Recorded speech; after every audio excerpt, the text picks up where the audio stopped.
Before the table became something ordinary in kitchens, classrooms, cafes, offices, workshops, and homes, it was something much more revealing, a place where human life was arranged. Food was placed on it, contracts were written on it. Gifts, tools, books, prayers, and decisions all came to rest there. Long before the table became common furniture, it carried status, ritual, labor, and order, because the history of the table is not only the story of a flat surface on legs, it is the story of how human beings learned to gather around work, meals, power, and memory in one shared place.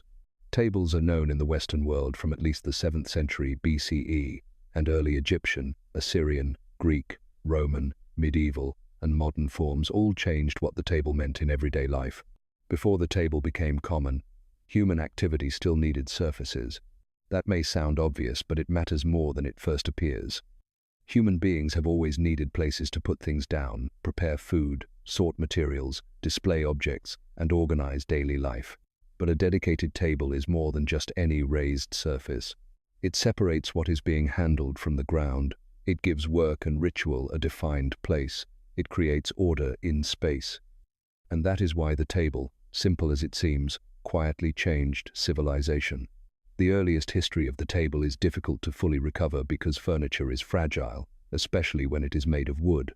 But surviving evidence and historical scholarship show that tables were already known in ancient societies.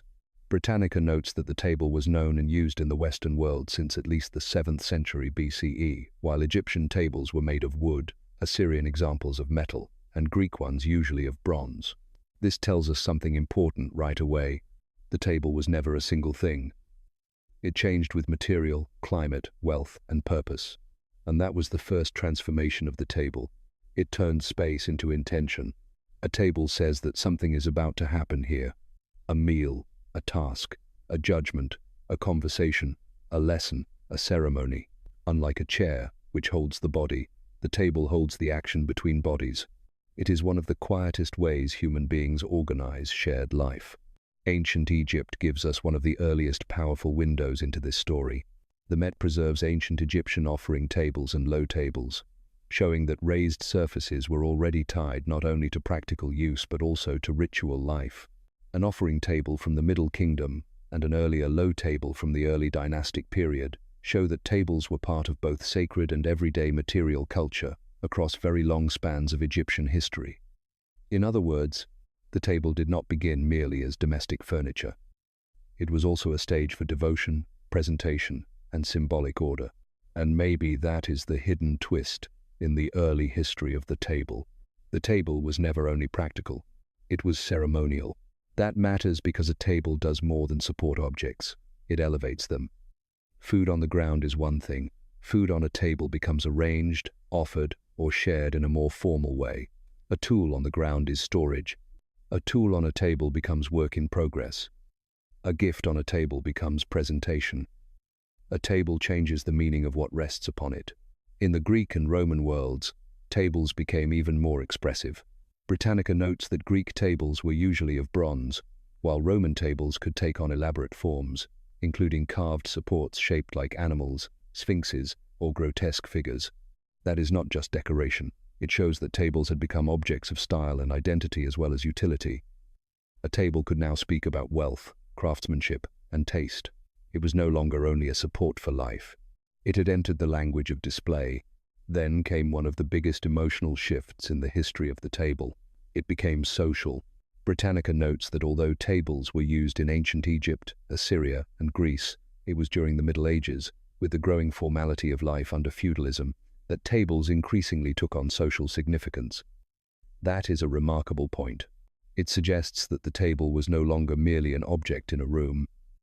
It was becoming part of how people understood hierarchy, hosting, and relationship.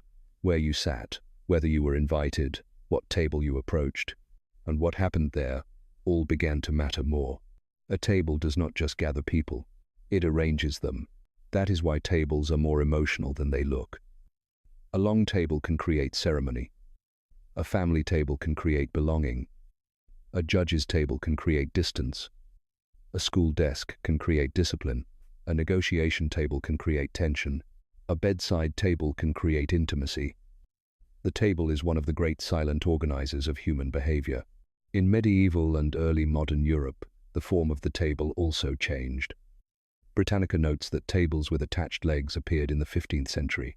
Earlier trestle-based forms were practical and movable, but more fixed forms signaled another shift. Furniture was becoming more permanent, more integrated into domestic interiors, and more tied to settled patterns of life. A table no longer had to be assembled only when needed and then removed. It could remain in place, ready to anchor a room, and that changes more than furniture. It changed routine. Once a table remains in place, the room changes around it. Meals become centered, writing becomes expected, conversation gathers there, objects accumulate, a household begins to orbit its surfaces. In that sense, the table helped shape the interior life of homes as much as walls or beds did. Over time, tables multiplied into many kinds, because human life itself multiplied into many kinds of activity. Dining tables, writing tables, work tables, side tables, console tables, gaming tables, altar tables, surgical tables, school tables, cafe tables, office tables. Britannica's overview makes clear that the table is not one single form but a basic article of furniture that can be built in many materials and supports. That flexibility explains its staying power.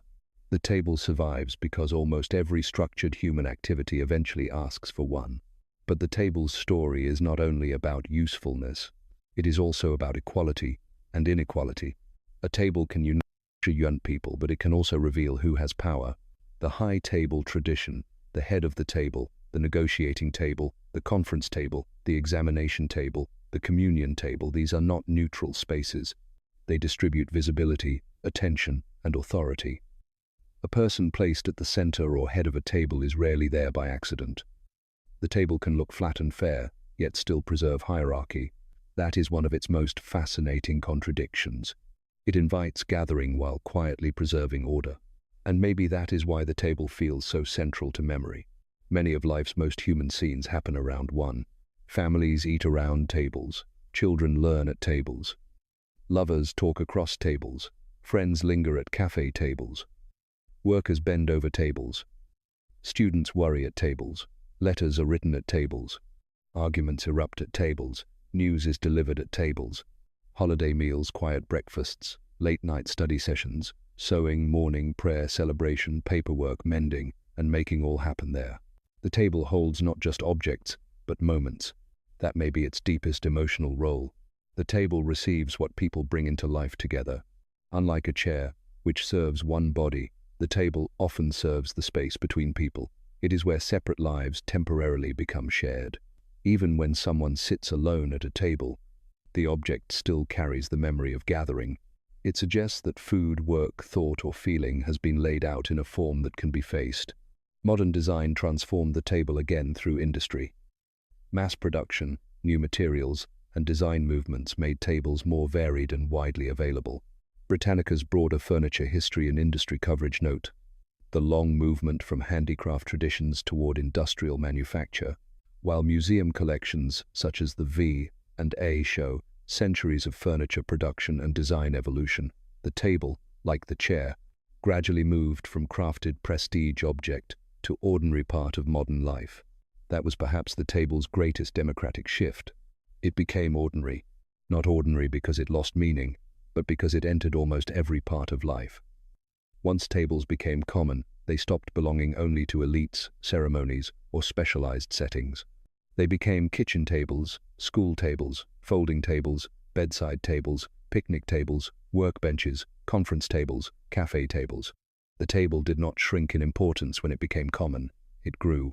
And yet, even now, it never fully loses its symbolic weight. A beautifully set table still signals welcome. An empty table can suggest loneliness. A table left uncleared can suggest exhaustion or life in motion. A long table can suggest a feast or a negotiation. A small round table can suggest intimacy. A writing table can suggest solitude and thought. A hospital tray table can suggest vulnerability. A memorial table can suggest absence. That is why the history of the table is not really about wood, bronze, stone, or glass. It is about arrangement. It is about how human beings create shared surfaces for living.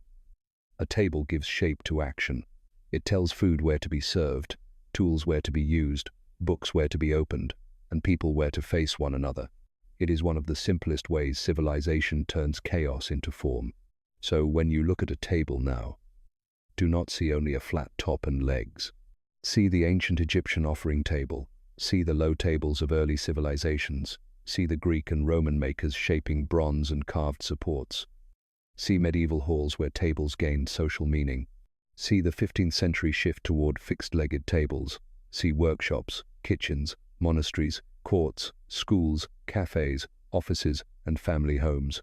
See the long human need to create a place where life could be laid down, shared, examined, divided, repaired, eaten, or remembered. Because the history of the table is, in the end, not just the history of furniture. It is the story of how human beings learned to gather their lives onto one surface. And maybe that is why the table still matters.